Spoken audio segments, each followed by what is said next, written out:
So welcome to episode 9 of 10-Minute Record Reviews, and today we're going to talk about Heart's debut album, Dreamboat Annie, based on this release, which is the 1975 first Canadian pressing of the album on Mushroom Records.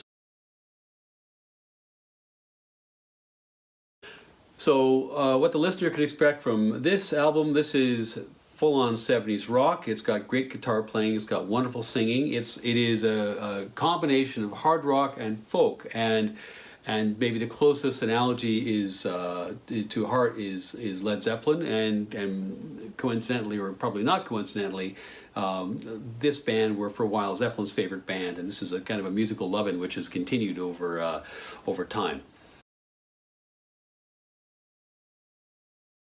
So the context for this album is partly in the Vietnam, is rooted in the Vietnam War, because there were two sets of siblings here: the Wilson sisters, who were pictured on the front cover, and the Fisher brothers, Roger and Mike. Roger was a draft dodger in the early 70s for, I think, pretty understandable reasons, and he had moved up to Vancouver from the Seattle area, and on a trip back down to Seattle, his brother Mike had met Nancy Wilson, and they fell in love.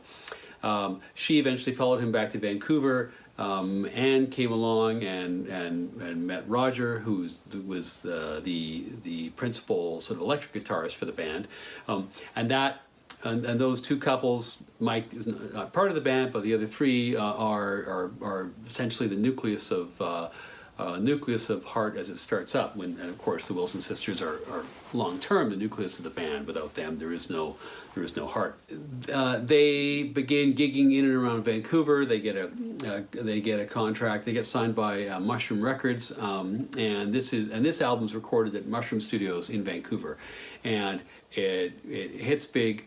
And then they moved back to the States. So when this was recorded, they were an American band functioning as a band in Canada at that particular time. It's a concept album of a kind, I guess, because it's called Dreamboat Annie, and the song Dreamboat Annie in 3 different versions appears on this album, plus at least one other song which seems to reference the ocean and the sea. But beyond that, it's kind of hard to see how the other songs fit, and more on the use again of the Dreamboat Annie song.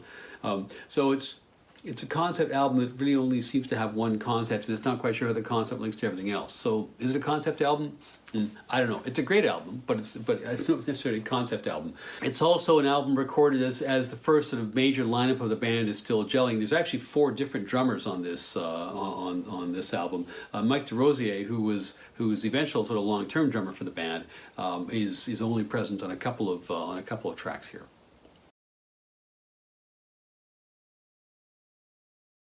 So the music, well, everything kicks off spectacularly on side 1 with Magic Man, which is the first song you ever hear if you listen to Heart sequentially, and arguably is their greatest song, although there are certainly a few other contenders there. Right away, the listener is struck by how good the production by Mike Flicker, who produced their first 6 albums, how good the production is. You can hear all the instruments in isolation. It's a really wonderful listen. If you're wearing headphones, it's a wonderful listen. If you're able to listen to this in relative peace and quiet, you're really going to appreciate that. Ann Wilson's voice cuts through it all, as it always does. It's a wonderful lyric. It's a sort of a storytelling lyric, so that the listener is drawn in. I think the song captures being young and being a teenager or a young adult in the 1970s better than almost any song that I've ever heard. It's also got some wonderful electric guitar playing by Roger Fisher in the instrumental break. He's got this one repeated sort of hammer-on pull-off lick, which I just love.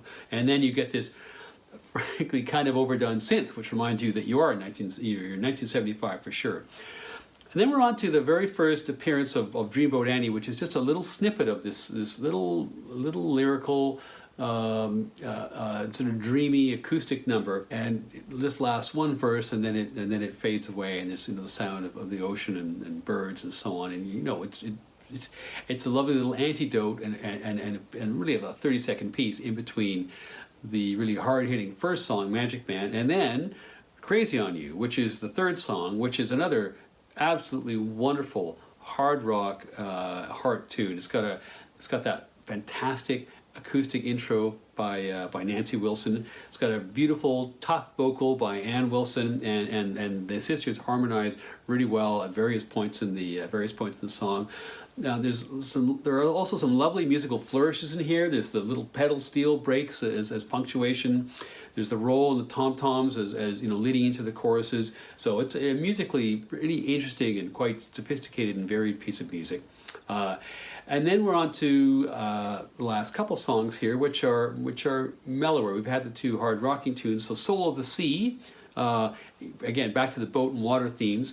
It's got a lovely little sort of turnaround lick that's either played by Roger Fisher or by Nancy Wilson. I'm not clear after each line in the verses.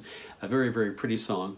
And then you have, for me, the absolute best of the three versions of Dreamboat Annie which occur, with the full sort of verses and choruses here. Quite possibly the most beautiful song they ever recorded.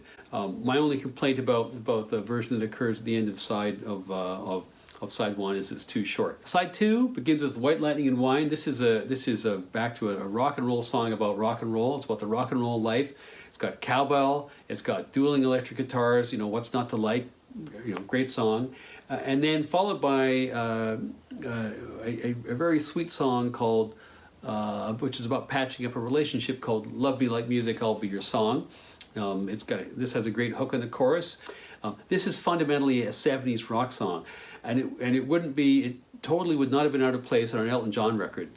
This song, it's the very, you know, the chorus and the little hook at the end of the chorus is very Elton John-y. But at the same time, when I hear the song, I can hear the antecedents of where they will go eventually when they reinvent themselves as sort of a hair metal rock band in the an arena rock band in the mid '80s. Then we're into Sing Child, which is a pretty hard rocking tune. It's got several great riffs by Roger Fisher throughout the song. I think that's actually the best part of this song. Anne's singing is great, but the vocal melody is not very well developed.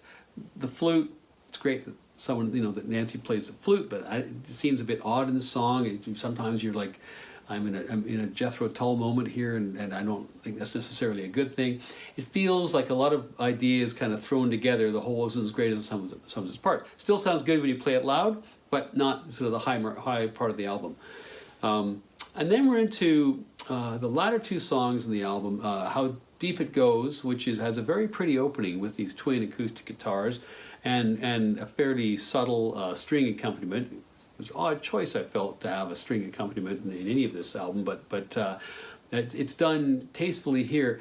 Less so, I think, on the final song of the album, which is the second reprise of Dreamboat Annie, where the string accompaniment continues, but it's much less subtle. I found the string parts of the song kind of overbearing. And I also was wondering why it was that they felt they needed three versions of this same song.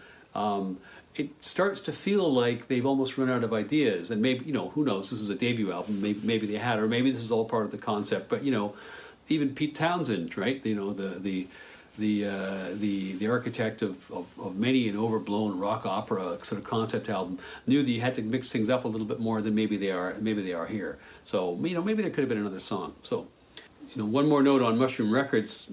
Kudos to them for signing the Wilson sisters. That relationship ended pretty poorly, though, because in the promo and advertisements for their next album, Mushroom Records put out sort of photographs and posters that seemed to suggest that two sisters were having some kind of incestuous relationship, which they didn't take kindly to, and that led to the move to Portrait. So shame on you, Mushroom. So the verdict, side one's amazing. 3 songs which are amongst their greatest hits. Like What a Way to Announce Yourselves. Like that first side is as good as pretty much any hard rock album out there. Side 2 is a lot more uneven. I don't think the string section was a good idea. I give this album 4 stars exclusively on the strength of the first side. If it isn't an essential album for the rock collector, it's a very significant album, as it heralded the arrival of these two very gifted songwriting sisters and their talented supporting cast.